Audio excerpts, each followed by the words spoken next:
Welcome to the Fintech Wrap Up message for 2024. As the curtain draws on a very eventful and profitable year, not that everyone saw that coming, I'd like to take the opportunity to wish you the very best leading into Christmas and the time you spend with family and friends. I also would like to update you a little bit about the business, what we see happening with the Trump Presidency and markets, what risks and opportunities are out there, and how we're constructing your portfolios to take advantage of opportunities as we go forward. Firstly, from the advice we provide you and the business here, our team is still the same.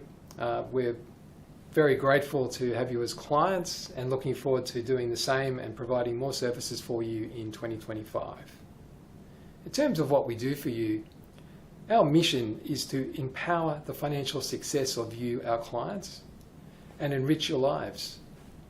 So we do that by not only looking at financial strategies, which are the technical and sometimes complex areas that, depending on what stage you're at in your life, will be relevant to you, but also taking the time to understand what's really important to you. And it's things like your family, your home, where you live. Could be things like your children and how your assets might be treated when you're no longer here. Those things and what you do with your lifestyle and your health are often the key drivers for what is required from a financial perspective.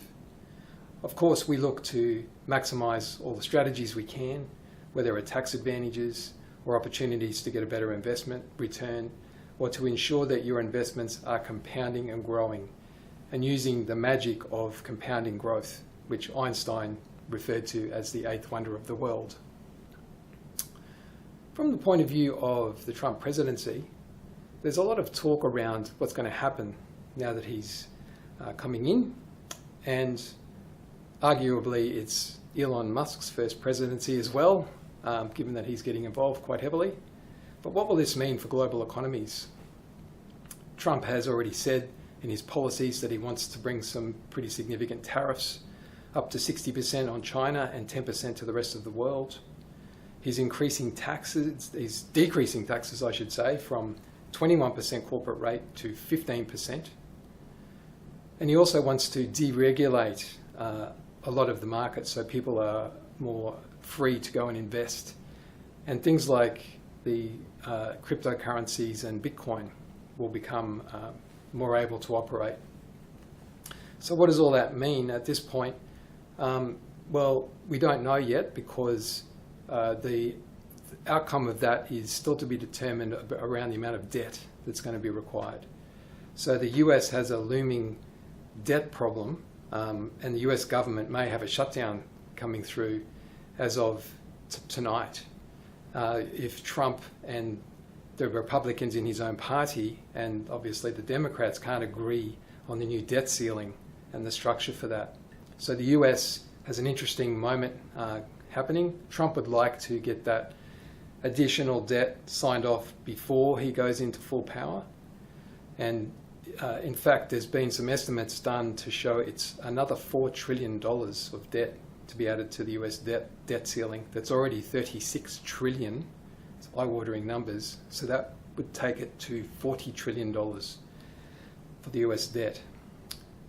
So other than that, the one side is saying that it's going to be very stimulatory, and we'll see more economic growth, more prosperity for those segments that will prosper under Trump's policies, including technology, and the fact that businesses in America, and hence Elon Musk's interest with Tesla, because he's manufacturing within America, there will be no tariffs, and he'll obviously have a dominant market position with his electric vehicles and other things.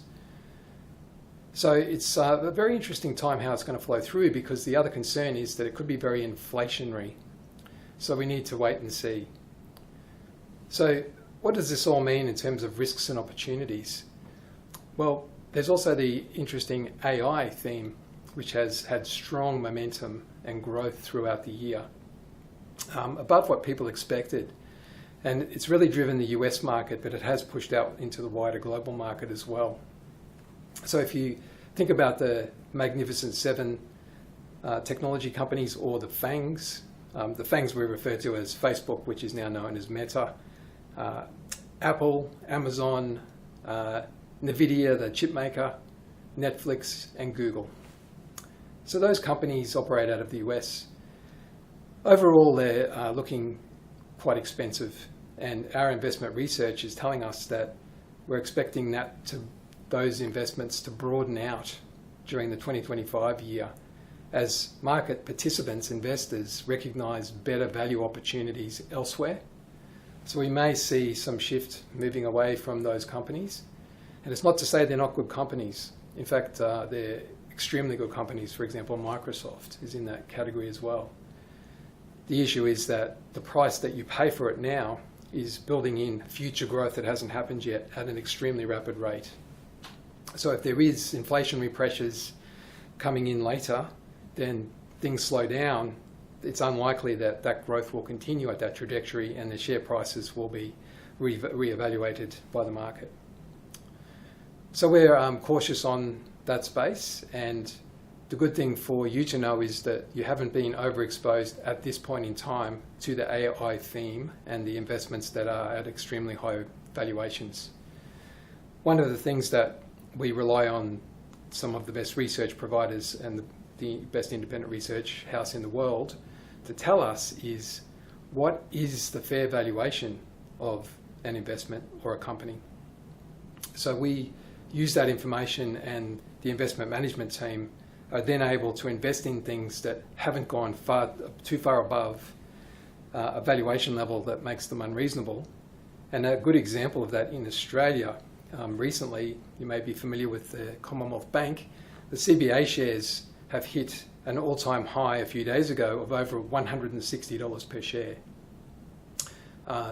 The fair value, according to Morningstar's value research, which is very high quality, has them rated at $95.